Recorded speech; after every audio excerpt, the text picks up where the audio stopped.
नमस्कार, आपके साथ हूं मैं राजीव शर्मा। आप देख रहे हैं इंडिया न्यूज। इस स्त्री से बच के रहना।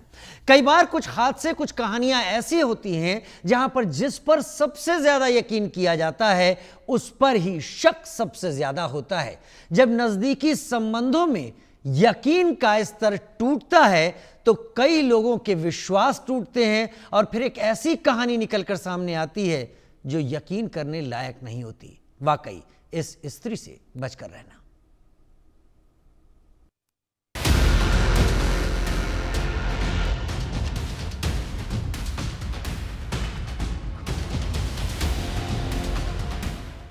पहले किया मिस्ड कॉल, फिर कर ली दोस्ती।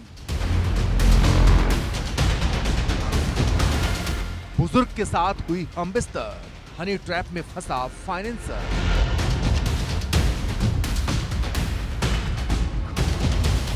बुजुर्ग का कहना, इस स्त्री से बच के रहना।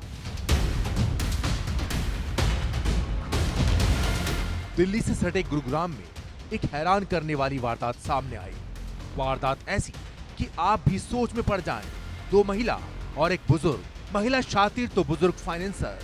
फोन कॉल पर दोस्ती और फिर हनी ट्रैप की साजिश।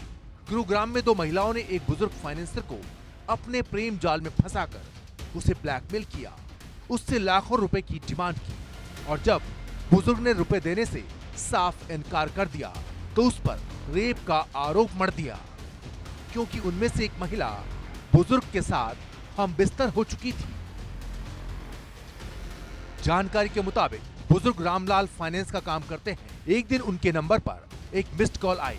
उन्होंने कॉल बैक किया तो उधर से एक महिला बात कर रही थी। बातों बातों में महिला ने पीड़ित रामलाल से रिश्तेदारी निकाल दी। रिश्तेदारी की बात सुनकर रामलाल महिला के झांसे में आ गए।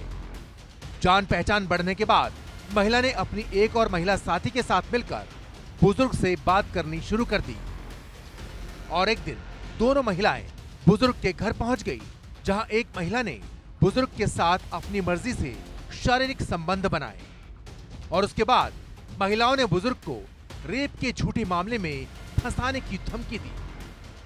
इतना ही नहीं, आरोपी महिलाओं ने रामलाल से 10 लाख रुपए की डिमांड भी की, लेकिन बुजुर्ग ने रकम देने से साफ इनकार कर दिया। मामला हाथ से निकलता देख एक महिला ने बुजुर्ग रामलाल के खिलाफ रेप का केस दर्ज करा दिया। बात यहीं खत्म नहीं हुई।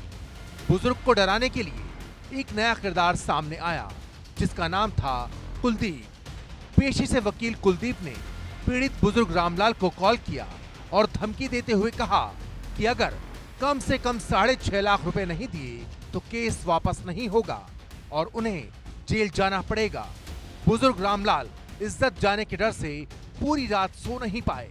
उन्होंने कई रातें डर के साए में काटी, लेकिन जब उनसे बर्दाश्त नहीं हुआ तो उन्होंने अपनी बेटी को सारा वाकया बता दिया। बेटी ने तत्काल गुरुग्राम के डीसीपी से मुलाकात की, साथ ही हरियाणा महिला आयोग और एकम न्याय फाउंडेशन की मदद से पालम विहार थाने में मामला दर्ज करा दिया। पीड़ित बुजुर्ग ने एक ऑडियो रिकॉर्डिंग भी पुलिस को सौंपी, जिसमें आरोपी वकील कुलदीप 6.5 लाख रुपए की डिमांड कर रहा था।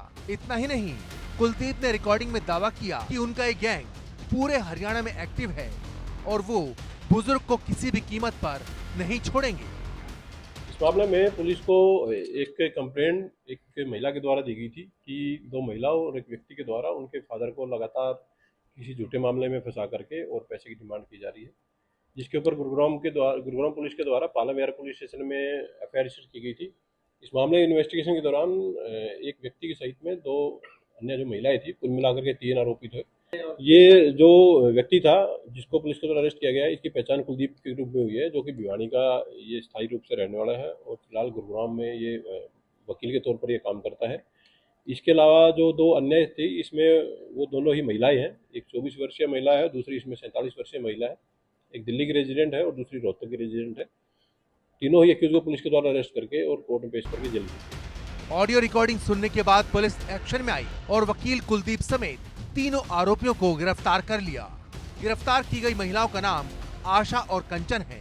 कंचन हरियाणा में रोहतक के सेक्टर 27 की रहने वाली है, जबकि आशा दिल्ली के रतन विहार की। वहीं उनका साथी एडवोकेट कुलदीप मलिक हरियाणा के भिवानी का रहने वाला है। आरोपी आशा ने बताया कि उसने रामलाल से रिश्तेदारी निकालकर उनकी सारी बातें पता कर ली थी, जिसका फायदा उन्होंने बुजुर्ग रामलाल को ब्लैकमेल करने में उठाया। आपको बता दें कि ये गैंग हरियाणा और आसपास के इलाकों में एक्टिव है। ये दोनों महिलाएं अपना टारगेट ढूंढती हैं और फिर उनके साथ घुल मिलकर उन्हें हनी ट्रैप में फंसाती हैं। इंडिया न्यूज आपको आगाह करता है, इस स्थिति से बच के रहना। गुरुग्राम से इंडिया न्यूज के लिए गुलशन ग्रोवर की रिपोर्ट। और आगे, यूपी में धर्मांतरण का मास्टरमाइंड कौन?